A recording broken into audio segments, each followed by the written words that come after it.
We have, is TJ Dillashaw on the phone with us? Yes, I am. Hey, TJ, you're talking to Jim and Matt. How are you, buddy? Doing good. How about you? Good, man. Really good. Where are you now? Somewhere windy? I'm out in, I'm out in Denver, Colorado. I just got done with practice. No, that's my truck. Oh, that's I need to change, you got I need to change my tires.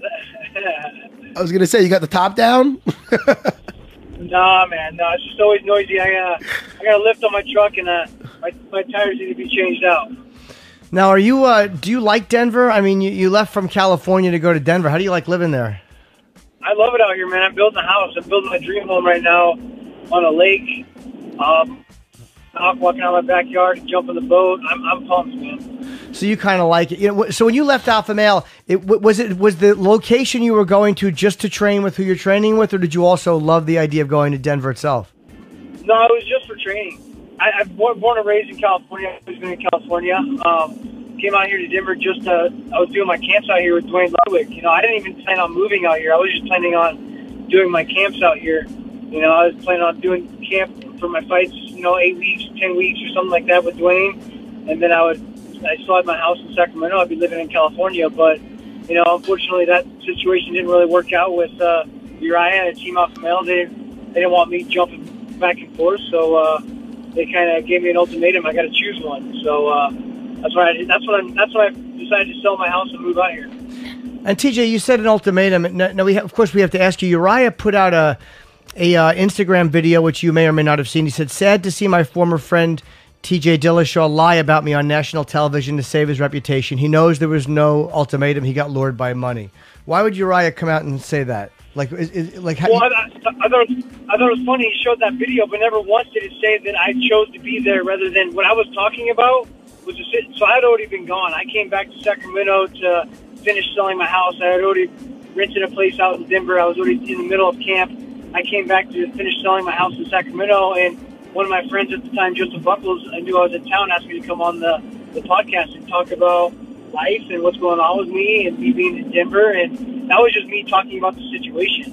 Just because I was getting sponsored by Muscle Farm didn't mean that I was going to move my entire life to Denver. So that's a bold-faced lie, and he knows it because I took him to lunch the day I decided to tell him, because I was going back and forth to my fight camps. I was doing 4 weeks in Denver, 4 weeks in Sacramento, going back and forth. And it was every time I came back from Denver, I realized that my training was better in Denver than it was in Sacramento at the time. So I told him, I was like, "Look, man, my next camp, I'm going to do my full camp out in Denver." And that's when he kind of flipped the lid. He just knew that. I think it was a way of him creating drama to try to get a title fight. I had the belt at the time. So really he's just being a bold-faced liar, because I took him to lunch and told him about it. He's the one that gave me the ultimatum. I mean, I left the gym in tears, man. Even when he gave me the ultimatum, I was coming in to watch practices because I wasn't allowed to practice, and he said I couldn't do that anymore either. So he full on just kicked me out of the gym, and he can say whatever he wants, man. He knows what the truth is. I know what the truth is. All the guys there saw me leaving. It wasn't something that I wanted. I didn't choose this. Is there any kind, when you look back on the situation, I mean, we all go through these things in life. Does it make you angry, or does it make you sad? Is there a possibility of a reconciliation someday? I mean, obviously not at this point, but how do you feel about that, or has the ship sailed on that? Oh, it makes me sad, man. I mean, I had friends that I thought I was going to have for life, I mean, for best friends that I made for 6 years being there, some guys that I put some hard work in with, and guys like Justin Buckles, who I was in every one of his corners for his fight. He was in mine, and Danny Castillo, and then all of a sudden he gets cut from the UFC, and he flips the script, and now he's on the other side and doesn't stick up for me. So I feel like it's more sad than angry, just because I am going to lose some guys that I cared about, How do you feel about Uriah going into the Hall of Fame, even though there's some bad blood between you guys? When I was in wrestling in college, I had this guy I looked up to when he was fighting, someone that made it from the wrestling background, wrestled at UC Davis, and he paved the way for us, man. He was a very popular small guy, the first one, and been around for a long time. So yeah, he definitely deserves it. I was going to bring up, TJ, there's a lot of talk of you guys sparring in the video of Cody catching you. Now, I don't want to talk about if it happened, if it didn't happen, because personally, I feel like what should happen in the training room should pretty much stay there. I mean, at the time when you guys were sparring, you guys were teammates. So it's almost like in jiu-jitsu, you don't want to like tap and tell. It's kind of like bad etiquette. What do you feel about them bringing up, the fact of them having a tape of a sparring session? Because not for nothing, there could be other sparring sessions where you had the better of them and stuff. Well, TJ, before you answer, can I just say to the people who are listening who might not be aware that Cody put a video on Instagram saying, hey, TJ, let's put an end to this. I'm going to go out and get as much money from the video of me knocking you out. How about you pick a charity and I'll donate the money to it? He's claiming he knocked you out in a video of spar just to catch people up. Yeah, okay. So I should have set that up. Yeah, and I'm telling him to go for it, release it, because I, for one, don't believe it. Even if he did, I agree with Matt. I think it's petty. I think they're reaching. It's something like we put this time and sweat and tears into the gym, and he's got this one clip of him doing good. And what about the 70% of the time of when I was doing awesome? That Buckles has footage of. But you know what? Like, to bring up the whole point of what Matt's saying too is that I could care less what happened then. Because I get to make on pay-per-view some film of me beating Cody's ass that the world's going to see, and I'm going to make a lot more than selling it to TMZ. So they can do whatever they want with the practice room, because we all know how it went down. So I could care less. Release the footage. The charity should be something with kids without fathers, so they don't grow up to act like Cody. Oh, okay. It is. Who was it that Cormier fought? Who said he made? Was it Pat Cummins who said he made Cormier, then Cormier beat him? So it didn't really matter what goes on. It seems like when you're both working out. Yeah, man, 100%. But I mean, it doesn't. It's just it's a whatever thing. They're just trying to create drama, And TJ, let me ask you too, because you're such an interesting fighter to watch. And you and Dominic had such a great fight. He won the decision.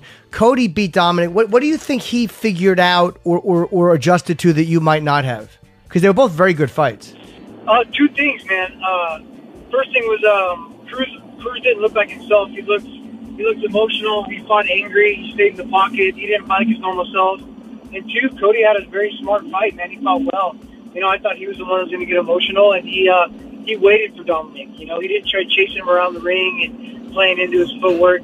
Dominic was either all the way out or all the way in. He didn't use feints on the in between. He didn't keep Cody guessing. He just kind of bum rushed in and tried, for the first time ever, trying to knock someone out. I felt like, and it didn't go very well for him.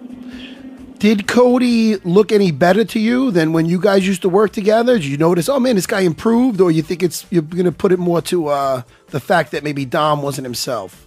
No, he's definitely getting better, man. He's training all the time. Everyone's getting better. You got to expect him to get better. You got to expect the best fighter possible when you step out there. I can't think that he's some chump. You know what I mean? Like he's good, man. He's gotten better. I still think there's some big holes in his game, but he's gotten better. Is there something, we had discussed this too, because Dominic was always very, very good in getting in people's psyche and getting in their heads. And it seems like Cody got to him. Now, you and Cody have this, obviously a very strong dislike, or there's some animosity that feels very real. How does that not affect you? Oh, because I just know it's all petty. I don't get into that stuff, I mean, as you've seen from the first episode, I think as you'll see throughout the entire season, that's just not my style, I mean, he can do whatever he wants, but I can tell that his is like made up and needs it. He needs that anger, needs that fuel to fight. And I'm just going to laugh him off because it's comical to me. It's comical how obsessed Cody and Team Alpha Male are with me in my life. Fighters leave camps all the time. What I did happens on a daily basis, but these guys are just obsessed about me being happy in my life. It's like I said, it's like a divorce you go through, and this one of the people who go through the divorce is so angry that they want to make your life miserable, and they're just trying. So I find it funny, man, that they're wasting their energy on it, and that's just going to keep me level-headed, just knowing that I made the right choice. They're making themselves look like idiots, and I made the right choice, man. When he grabbed you by the neck, I mean, were you hurt at all when he did that? I mean, that's a pretty rough thing to do to somebody, just to grab the neck. That's a pretty... No, not at all, man. I mean, it was like a half a second, I mean, I instantly broke it off and was trying to go after him, but it was not. I mean, the guy's a hothead. He wants to start drama, but he's not witty enough to make these good comebacks. So he just wants to create conflict and get aggressive. He's just not a good person. Well, you're fighting for the bantamweight championship. It's right now listed as the co-main on 213, July the 8th in Las Vegas. A tremendous tremendous fight. You gotta try to get there. Dude, this is a fight everyone wants to see. I like both of you guys a lot. You're both great fighters. You've never put on a boring fight in your life. Who did you fight? Was it Renan Barão when Rogan said it was the best performance he'd ever seen? I mean, just incredible, dude. So listen, good luck in Vegas, man, and we hope you have a great fight. And we look forward to watching you and speaking to you again. Yeah, TJ. I appreciate it, guys. Thank you. All right, TJ, take care of yourself, man. Take care, homie.